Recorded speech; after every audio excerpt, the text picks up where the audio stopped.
So here we are today, and we're going to be painting this tree, as you can see in the photo here. So that's our reference photo of a tree in sort of winter, autumn, fall time. So I've been asked to paint this picture for a lady's 90th birthday, which was last Thursday, the 25th of June. So it's the 30th of June today.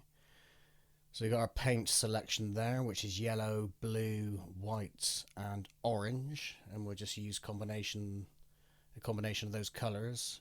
I've got a drink there, which is rum and coke, and some water to clean our brushes and add water to the paint. So of course, as always, don't get your drink mixed up with your water.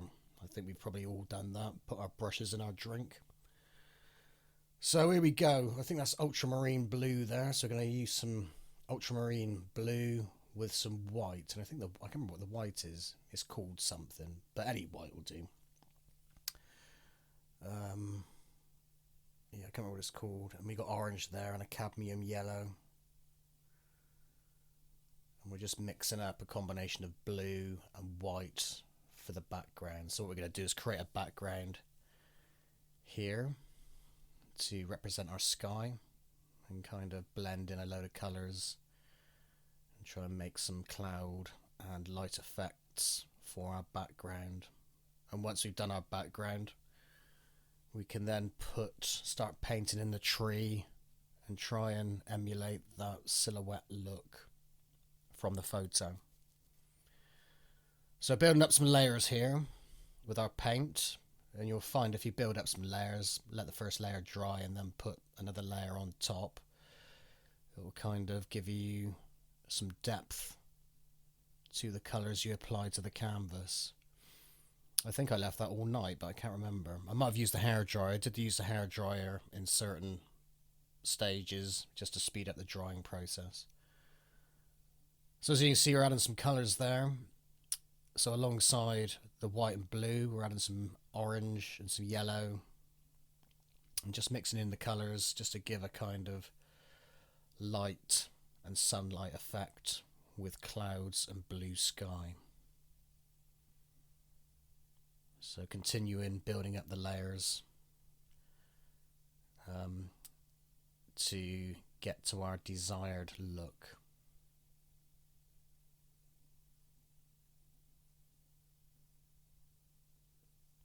And using a combination of big wall paint brushes, as you can see, kind of like putting the paint on and then sort of fluffing the paint in and merging with the other colours. And as you can see there, we're putting some clouds using white and just kind of fluffing out the whites into the canvas and on top of the other colours. And using a hairdryer there, as you can see, to speed up the drying process, and having a sneaky sip of rum and coke.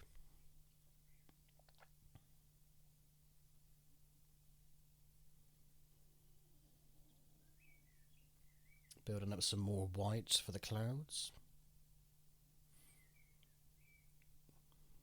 Drying the paint on the canvas.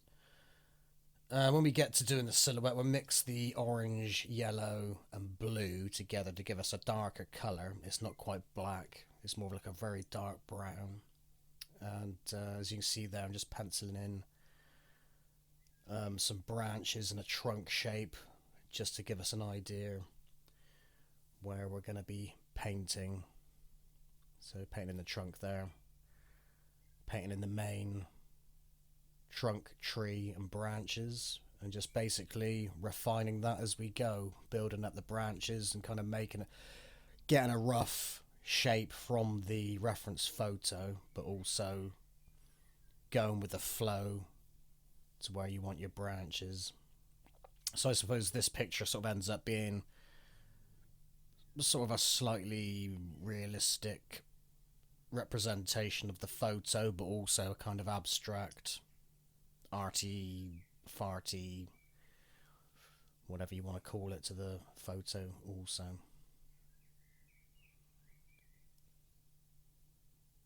So you see that we're building up the branches, and we got a little bit of terrain on the ground also, other bushes, grass, and so on. So in a way, I sort of think the background kind of gives you a stained glass effect with those colours peering through the branches of the tree. Just basically just building up those layers, building up the branches to get something that kind of resembles a tree, and trying to stay a little bit faithful to the photo also. And I'm just basically adding some more branches, thinner branches in areas, and going over the original paint for the tree also, just to kind of solidify the colour of the tree and the trunk. And I actually kind of sort of subtly put a little border in around the edge as well, so that'll probably look more effective once it's framed, which in this video we won't see it framed, we'll just see the finished painting, and that'll be that. So this is relatively straightforward. I thought I'd put this video up for anybody that's interested. Like pretty straightforward drawing, painting, and hopefully, you know, like some relatively simple but effective effects also.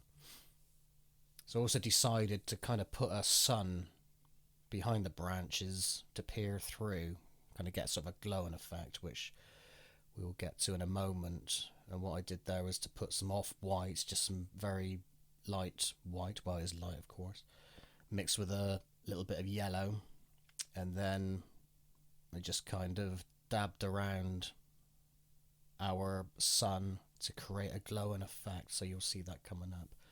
What I did there, as you can see, I just put like a kind of border in, just as a kind of arty thingy. I can't think of the word. All I got in my head is arty farty. Artistic license, decorative. So it's decorative, I suppose you could say, for this particular painting. So there you can see the putting the sun in there. So just dabbed in some off-white mixed with yellow, and then just kind of blurring around the edges to give that kind of glowing light effect. So signed the picture, Drama 2020. And there we are, job done. So once that's dry, we can give that to Joan for her 90th birthday.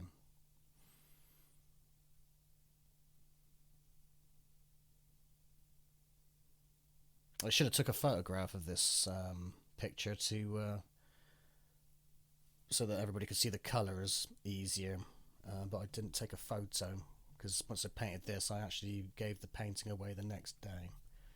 So I painted this on the Tuesday and the Wednesday. And there we are, that's given to Joan's daughter, and she's holding it there in the photo. And that is actually at the party on the Thursday afternoon. So anyway, thanks for watching, hope you enjoyed the video, and we'll see you soon. Over and out for now.